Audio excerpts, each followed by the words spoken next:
Well, my first memories of Barak were at the house on Poki Street in Hawaii. I would lay my blanket out in the hallway, and that would be my island.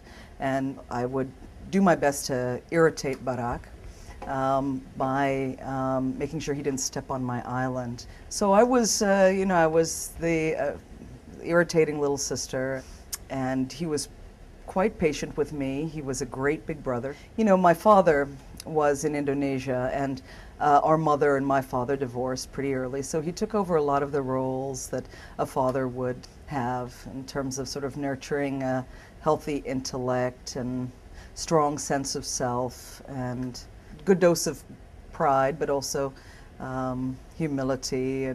Our childhood was very interesting. It was broad and it was adventurous, but I also think that we were a little untethered, that our lives involved a lot of sort of drifting in and out of worlds and here and there, and that keeps you flexible and it keeps you broad-minded, but I think that Barak didn't want that necessarily for his children.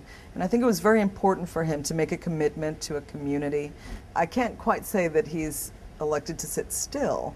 He's in 3 states a day these days, but you can make the choice, I think, to be grounded and still keep the intellectual and emotional and spiritual doors open to the rest of the world. I think that Michelle has, as I said, been a fantastic mother, and she makes sure that those girls' lives are very stable and that they have friends around them and family, that they feel safe, that no one's imposing upon their schedules, and that they have a very regular childhood. He works hard to make sure that they feel his love, forcefully and steadily in spite of his hectic schedule. He's going to be reading the final Harry Potter book to Malia.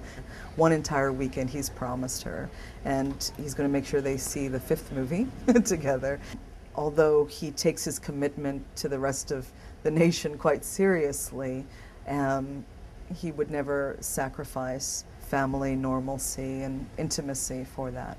I think it is interesting, sort of to look at the patterns, how our mother started in the Midwest and ended up in Indonesia, and how he started in Hawaii in essence and returned to the Midwest. He found that the people are very warm and interesting and often very thoughtful.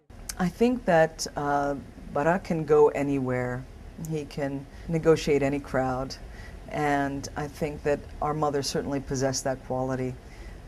She lived in 13 different places and felt at home, more or less in each of those places. That ability to break down perceived boundaries or cross bridges is something that he got from her.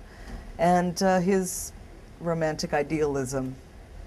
He's not jaded about politics, the idea that politicians can really do something meaningful to improve the lives of people, that the process still has meaning, that the Constitution is a useful and beautiful and powerful thing, that, that we all need to be activists, that we need to fight and work to make things better, and that if we struggle enough and if we persist, that we can do that.